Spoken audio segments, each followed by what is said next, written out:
بسم اللہ الرحمن الرحیم۔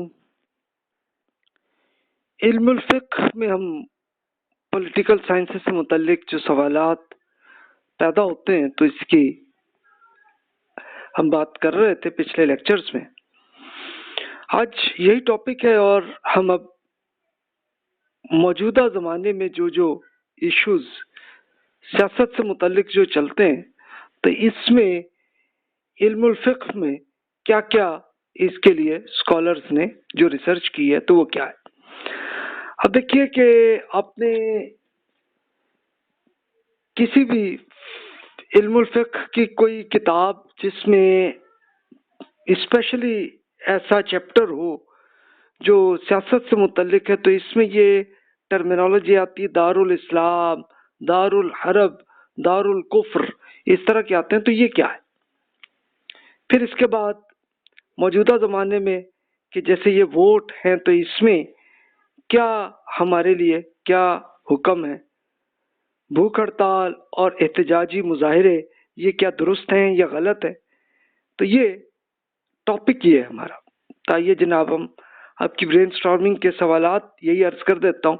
پہلے تو یہ سوچئے کہ دار الاسلام، دار العرب اور دار الکفر وغیرہ اصطلاحات میں کیا حیثیت ہے، اس کا مطلب کیا ہے اور اس میں کیا کرنا ہے اور کیا نہیں کرنا۔ یہ اب آپ کے لیے سوال ہے، آپ خود بھی سوچ لیجئے۔ ووٹ کی شرعی حیثیت کیا ہے؟ کیا ووٹ دینا اور لینا کیا درست ہے یا نہیں ہے؟ کیا اس میں کوئی قرآن اور سنت میں کوئی حکم ہے کہ نہیں ہے؟ بھوک ہڑتال کیا جائز ہے یا نہیں ہے؟ اسی طرح احتجاجی مظاہروں میں شرکت کرنا کیا درست ہے یا نہیں ہے؟ تو یہ سوالات ہیں۔ تو آئیے جناب آپ کی خدمت میں عرض کرتا ہوں۔ تو آپ اس میں مختلف اسکالرز نے جو کام کیا تو وہ عرض کر دوں۔ اچھا یہ میں عرض کر دوں کہ علم الفقہ جو ہے اس کی نیچر یہ ہے کہ قرآن اور سنت میں جو احکامات ہیں وہ تو کنفرم ہے دین کا حکم ہے۔ اب ہوتا کیا ہے کہ وقت کے ساتھ ساتھ مختلف ایشوز کچھ سوالات پیدا ہوتے ہیں تو پھر مختلف جو علم الفقہ کے اسکالرز وہ اس میں سوچتے ہیں، غور کرتے ہیں یا کیا درست ہے یا نہیں ہے، تو وہ اس میں پھر قرآن و سنت سے اگر جواب مل جائے تو پھر تو ٹھیک ہے، اور اگر نہیں ہوتا تو پھر وہ خود اس میں اجتہاد کرتے ہیں اور اجتہاد کر کے ایک سجیشن کے طور پر معاملہ وہ دے دیتے ہیں۔ یہ آپ سے میں عرض کر دوں کہ جناب کھلے ذہن سے سوچئے گا، چاہے اختلاف ہو یا نہیں ہو، اور اجتہاد کا طریقہ یہی ہوتا ہے پہلے تو ایشو دیکھ لیں کہ کیا کوئی دین سے متعلق بھی ہے یا محض کوئی دنیاوی معاملہ ہے۔ اپنے بینیفٹ اور تعصب کو چھوڑ دیں، فرقہ واریت کو چھوڑ کر کھلے ذہن سے سوچئے، پہلے قرآن اور سنت میں سٹڈی کریں، اگر تو جواب مل گیا یہ تو اللہ تعالیٰ کا حکم ہے، اور اگر نہیں ملے احادیث ہیں بہت سی تو احادیث کے اندر کوئی مل جائے تو رسول اللہ صلی اللہ علیہ وسلم کا ارشاد مل جائے، یہ چیک کر لیں کہ وہ اوتھینٹک حدیث ہے یا نہیں ہے۔ تو وہ اگر اوتھینٹک ہے تو پھر اس کا مطلب ہے کہ یہ اللہ کے رسول نے یہاں پہ فرمایا تو اسی پہ عمل کریں، وہ بھی نہ ہو تو پھر مختلف اسکالرز نے جو بھی کام کیا ہے انہوں نے جس بیسس پہ جن ریزنز کی بیسس پہ بات کی ہے اس کی کمپیریٹیو اسٹڈیز کیجئے، اور کمپیریٹیو اسٹڈی کرتے ہوئے مختلف اسکالرز نے جو ریزنز بیان کیے ہیں انہوں نے اس کے لحاظ سے اب میچ کریں، اور پھر آپ کو خود ذہن آپ کو بتا دے گا کہ جناب یہ اس میں پوائنٹ آف ویو یہ درست ہے۔ تو جناب یہ ہے، تو آئیے اب ہم دار الاسلام، دار الحرب اور دار الکفر ہے کیا، یہیں سے ہم بات کرتے ہیں۔ تو علم الفقہ کی کتابوں میں دار الاسلام اس ملک کو کہتے ہیں کہ جہاں دستوری طور پر اسلامی قوانین اور احکام نافذ ہوں، شاعر اسلامی کا غلبہ ہو اور اس ملک کے قائدین اور حکام مسلمان ہوں۔ یعنی سمپلی وہی آپ کہہ لیں کہ جو مسلم کنٹریز ہیں تو اس کو دار الاسلام کہتے ہیں، اور پھر یہ بھی ہے کہ وہ مسلمان ہیں لیکن دین کو اہمیت نہیں دیتے تو پھر وہ دار الاسلام تو نہ بنا نا۔ دار الاسلام وہی بنے گا کہ جو حکومت اللہ تعالیٰ کے احکامات کے مطابق عمل کر رہے ہو، تو یہ دار الاسلام ہوتا ہے۔ اب آئیے دوسری ٹرمینالوجی دارالحرب. دارالحرب کہتے ہیں ایسے غیر مسلم ملک جس کی حکومت مسلمانوں کے ساتھ برسر پیکار ہو، یعنی جس سے جنگ ہو رہی ہو، ان کے مال و املاک اور ان کی جان کو ختم کرنے یا نقصان پہنچانے کے درپے ہو، اور وہاں اسلامی دعوت کو ممنوع قرار دیا گیا ہو، تو اس کو دارالحرب کہا جاتا ہے. اب دیکھیے کہ یہ علم الفقہ کے جو اسکالرز اب سے 1200-1300 سال پہلے جو گزرے ہیں، انہوں نے یہ ٹرمینالوجی کی ہے کہ ان کے زمانے میں یہ بہت کامن یہ ایشوز تھے، تو اس لیے انہوں نے یہ ٹرمینالوجی انہوں نے اس میں یہ تیار کی. دارالحرب وہ ہے کہ جہاں پہ دین اسلام پہ پابندیاں ہوں اور پھر ساتھ وہ جنگ کرنے کے لیے تیار ہوں یا جنگ کر رہے ہو، یعنی نہ بھی کیا ہو لیکن ابھی وہ تیاری کر رہے ہو، تب بھی دارالحرب بن گیا. اور دارالکفر یہ ہوتا ہے کہ ایسا ملک جس میں اسلام پر پابندی اور اسلام قبول کرنے پہ قتل کیا جائے، چاہے وہ جنگ نہ بھی کر رہے ہو لیکن اپنے ملک میں وہ اسلام کے میسج کو پہنچانے سے روک دیں. اچھا اب آپ کہیں گے آج کل تو یہ نہیں ہو سکتا نا، یہ بات ٹھیک ہے، لیکن پھر بھی کچھ ایسے ملک ہیں. لیکن اب اللہ تعالیٰ نے چلیں ایسے اسباب بنا دیے ہیں کہ آپ انٹرنیٹ کے ذریعے قرآن اور احادیث اور سنت یہ سب آپ پہنچا سکتے ہیں. یہ میسج ای میلز کے ذریعے، فیس بک کے ذریعے وہ کر سکتے ہیں. لیکن فرض کریں ایک ملک میں یہ بھی پابندی کر دی جائے اور اس چیز کو پورے جتنے بھی دین سے متعلق جو بھی معاملات ہو رہے ہوں ساری ویب سائٹس کو بلاک کر دیں، تب آپ کہہ سکتے ہیں کہ یہ دارالکفر بنا. یہ تو اس طرح سے یہ بنا. اچھا پریکٹیکلی دیکھیے اب سے کوئی زیادہ عرصہ نہیں، اب سے کوئی 30-40 سال پہلے کے زمانے میں رشیا کو دیکھیے تو رشیا میں مذہب پہ مکمل پابندی تھی، صرف اسلام پہ ہی نہیں بلکہ کرسچینٹی پہ بھی بڑی پابندی کر دی گئی تھی. انہوں نے جب یہ سوشلزم تھا وہاں پہ تو انہوں نے تو یہ کیا ہوا تھا کہ ایون مسجدیں، چرچ سارے بند کر دیے تھے، اور ایون قرآن مجید کو رکھنے پر بھی جرم قرار دیا ہوا تھا. لیکن پھر بھی جو مسلمان وہاں تھے انہوں نے قرآن مجید کو سنبھال کے رکھا ہوا تھا چھپا کے، اور گھر میں ہی پڑھتے ہوتے تھے، تو یہی تھا. لیکن اس کی کوئی ایجوکیشن اور سب کو انہوں نے روک دیا گیا تھا. تو اس کو کہہ لیں دارالکفر، بلکہ دارالحرب بھی پھر یہ بنا کہ انہوں نے جب حملے کیے مسلم ممالک میں، اور خاص طور پہ مسلم ممالک جیسے مثال کے طور پر تاجکستان، ازبکستان اور پھر اس کے بعد افغانستان یہاں آیا، تو تبھی پھر مسلمان بھی پورے ملکوں سے وہ نکلے اور انہوں نے پھر رشیا سے یہ جنگ کی تھی. تو یہ ایک ایگزامپل ہے.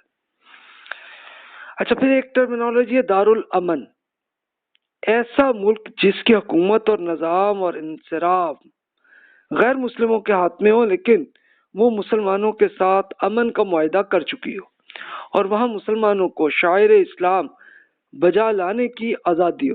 اچھا شاعر کیا ہے کہ انڈیکیٹرز ہیں، مثال کے طور پہ مسجد بنانا یہ ایک ایگزامپل ہے نا.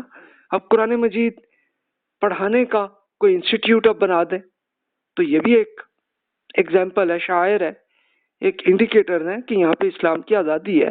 اسے دارالامن یا دارالعہد یعنی معاہدے والے ادارے جس میں ایسے ملک جہاں پہ معاہدے کیے گئے ہوں اس کو کہتے ہیں. اس کی اب آج کل تو آلموسٹ تمام ہی غیر مسلم ممالک ایسے ہی ہیں کہ جس میں آپ کو مکمل آزادی ہے، جیسے امریکہ ہے، کینیڈا ہے، یو کے ہے، پھر اسی طرح جرمن ہے، یا اور اس طرح اور بہت سے ملک ہیں کہ جہاں پہ. لیکن کچھ ملک سٹل ایسے ہیں کہ جو ابھی تک دارالکفر پہ ہیں کہ جس میں اسلام پہ پابندی کی گئی ہوئی ہو. اس کے لیے آپ ایگزامپل میانمار کو آپ دیکھ لیجئے. اچھا فرانس میں کافی حد تک 90% تک آزادی ہے، لیکن کچھ ایسے انڈیکیٹرز ہیں جس کو آپ شاعر اسلام کہتے ہیں، تو اس پہ کچھ پابندی کی گئی ہے. اچھا اسی طرح اسرائیل میں بھی کچھ ہے، تو یہ آپ ایگزامپل میں کہہ سکتے ہیں، لیکن وہ بھی 100% سارے انڈیکیٹرز کو نہیں وہ بند کر رہے، لیکن کچھ کھلے، لیکن کچھ پہ پابندیاں کی گئی. تو یہ ایک ایگزامپل ہے. تو اب آئیے جناب اس میں کیا کرنا ہے ہمیں؟ اب یہ سوال، دارالحرب اور دارالکفر کا حکم یہی ہے کہ اہل ایمان ہجرت کریں تاکہ اپنے ایمان کو بچا لیں، اور دارالحرب کا حکم یہی ہے کہ اہل ایمان ہجرت کر لیں تاکہ اپنی جان مال آبرو کو بچا سکے۔ اس کے لیے رسول اللہ صلی اللہ علیہ وسلم کے زمانے میں ہی یہی واقعہ تھا کہ مکہ مکرمہ میں جب رسول اللہ صلی اللہ علیہ وسلم کی دعوت جب آپ پھیلا رہے تھے تو اس زمانے میں یہ ایک بالکل دارالحرب جیسی بلکہ دارالکفر جیسی سچویشن بنی ہوئی تھی کہ وہ جو بھی ایمان لاتے تھے تو ان پہ تشدد کیا جاتا تھا۔ رسول اللہ صلی اللہ علیہ وسلم پہ بھی انہوں نے سائیکولوجیکلی ٹارچر تو انہوں نے بھی آپ پہ بھی کیا، اور صحابہ کرام رضی اللہ عنہم پہ بھی، ان کی فیملی، ان کے پیرنٹس وہ کرتے رہے۔ اچھا، جو غلام تھے تو ان پہ تو بہت زیادہ تشدد، جسمانی تشدد بھی چلتا رہا تھا سلسلہ۔ تو یہی اللہ تعالیٰ نے قرآن مجید میں حکم ہوا کہ بھی آپ ہجرت کریں، اور پھر وہ حبشہ جو افریقہ میں چلے گئے تھے۔ اچھا، پھر اس کے بعد جب مدینہ منورہ میں ایک بالکل آزادی مل گئی تو اس وقت رسول اللہ صلی اللہ علیہ وسلم کو بھی حکم ہوا کہ آپ چلے جائیں، اور آپ مدینہ منورہ میں آپ چلے جائیں، اور آپ چلے گئے، اور صحابہ کرام بھی سب کے سب چلے گئے۔ دوسرے اور قبائل کے لوگ جو بھی ایمان لاتے تھے تو انہیں حکم یہی تھا کہ آپ ہجرت کر کے مدینہ آ جائیں۔ اب آئیے دارالامن۔ دور حاضر میں جو آپ کا UNO اقوام متحدہ کے رکن ممالک جنہوں نے بین الاقوامی معاہدہ ایک امن کا، جس کو انٹرنیشنل ٹریٹی آف پیس پر سائن کر چکے ہیں اور اس کے پاسدار بھی یعنی عمل بھی اس پہ کر رہے ہیں، تو یہ سارے پھر دارالامن بنتے ہیں۔ مثال کے طور پہ امریکہ میں، کینیڈا میں، پھر افریقہ کے بہت سارے غیر مسلم ممالک میں، یورپ کے اکثر ہی ممالک جو ہیں وہ ایسے ہی ہیں کہ دارالامن۔ تو یہاں پہ ہجرت فرض نہیں ہے، لیکن پھر بھی ان ممالک میں ذہنی طور پہ منفی اثرات تو آ سکتے ہیں نا، اس لیے بہتر ہے کہ ہجرت کر ہی لیں۔ تو اب آپ کہیں گے جی ہجرت ہم کہاں سے کریں؟ یعنی اب یہ کہ ہمیں کہاں سے، کسی اور ملک کا ہمیں کہاں سے ویزا ملے گا؟ تو یہ کوشچن ہے۔ تو آئیے جناب اب ہم اس کی قرآن مجید سے ہی ہم سٹارٹ کرتے ہیں کہ جہاں پہ یہ حکم ہے تو وہیں پہ ہم یہ پوری ڈسکشن وہیں سے کرتے ہیں۔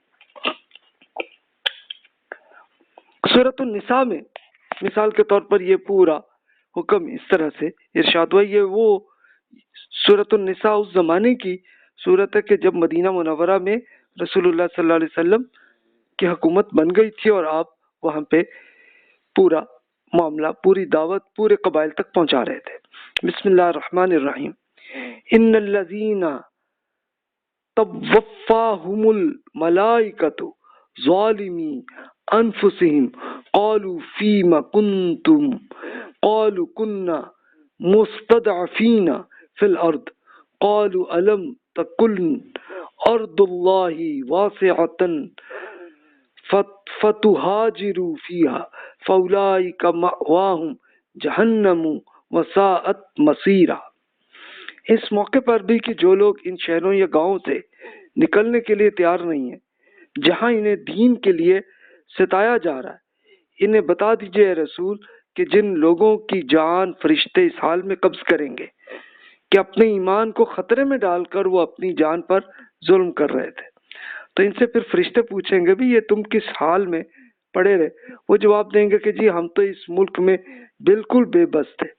فرشتے کہیں گے کیا اللہ تعالیٰ کی زمین ایسی وسیع نہیں تھی کہ آپ اس میں ہجرت کر لیتے؟ یہی لوگ ہیں کہ جس کا ٹھکانہ جہنم ہے، اور وہ کیا ہی برا ٹھکانہ ہے۔ کہ اب یہ رسول اللہ صلی اللہ علیہ وسلم کے زمانے میں ہی مختلف قبائل مکہ مکرمہ میں بھی کچھ اور علاقوں میں بھی وہ ایمان لاتے تھے تو ان پہ تشدد کیا جاتا تھا۔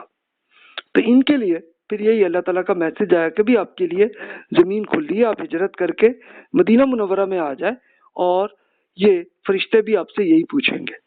اس میں آپ کا انتقال ہو گیا تو پھر یہ پوچھیں گے آپ سے کہ بھی آپ کیوں نکلے، کیوں نہیں وہاں سے؟ تو اس سے یہ پتہ چلتا ہے کہ جہاں پہ پرزیکیوشن ہو رہی ہو، جہاں پہ دین پہ پابندیاں کی جا رہی ہوں، تو پھر وہاں پہ حکم یہی ہوا کہ بھی آپ ہجرت کریں۔ اب آپ کے ذہن میں سوال ہوگا کہ جی آج کل کیسے ہو، اس کو ہم بعد میں بات کرتے ہیں، پہلے قرآن مجید میں پڑھ لیں، پھر اس کے بعد میں عرض کرتا ہوں کہ آج کے زمانے میں ہم کیا کر سکتے ہیں۔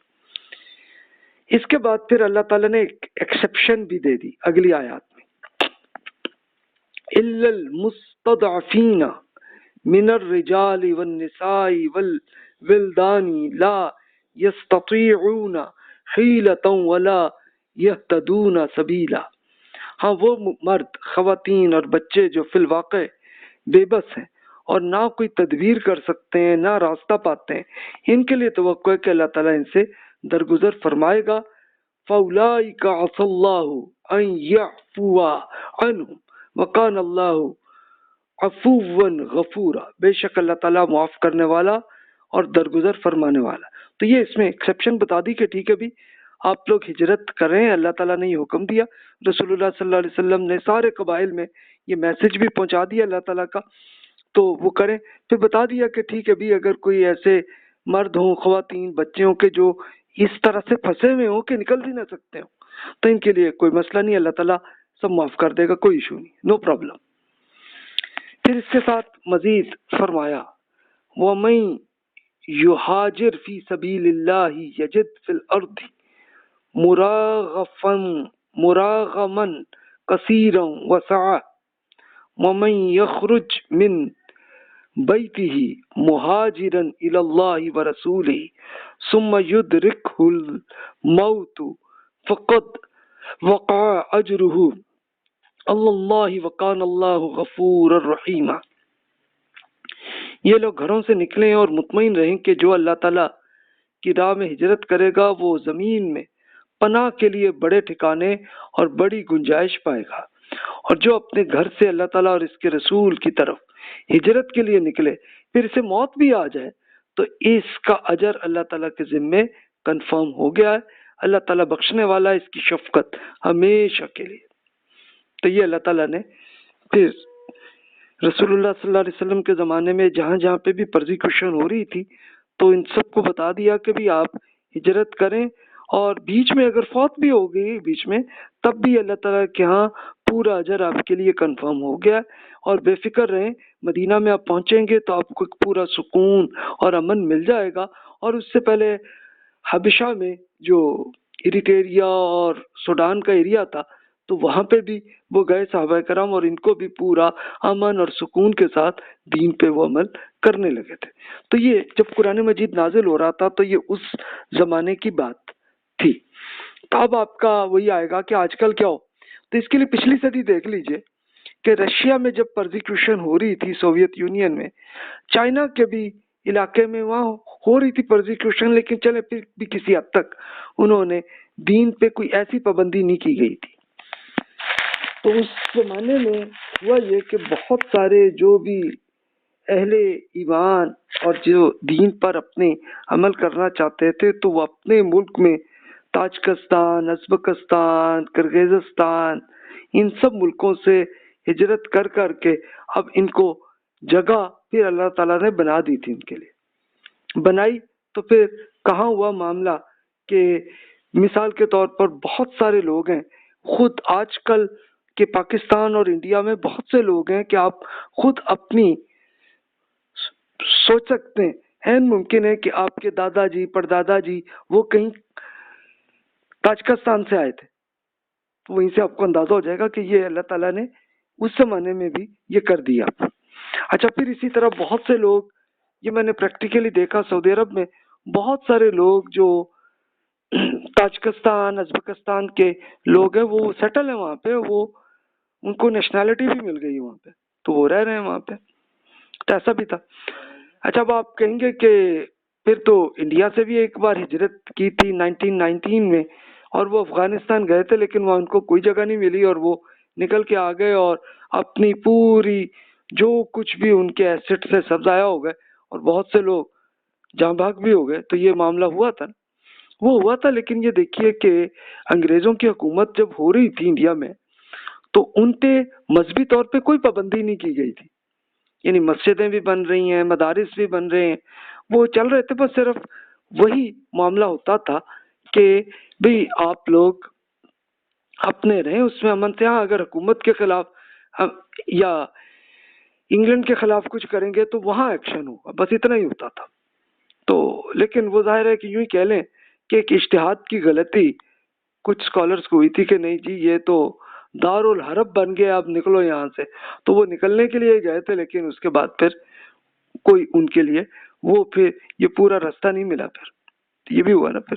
تو یہ غلطیوں کو اس کا مطلب ہے کہ چیک کر لینا چاہیے. اجتہاد کرتے ہوئے پہلے ری چیک کر لیں ہر چیز کو, معاملات کو. اگر دین پہ پابندی نہ ہو تو پھر آپ پہ ہجرت کا کوئی فرض نہیں ہے. اور اگر آپ پہ پابندیاں لگی ہیں تو پھر ہجرت ہے. لیکن پھر بھی اللہ تعالیٰ نے ایکسیپشن دے دی کہ خواتین, بچے, مرد بھی اگر بالکل پھنس گئے ہیں, کوئی ان کو راستہ ہی نہیں ہے, تو پھر اللہ تعالیٰ پھر چھوڑ دے گا معاملے کو.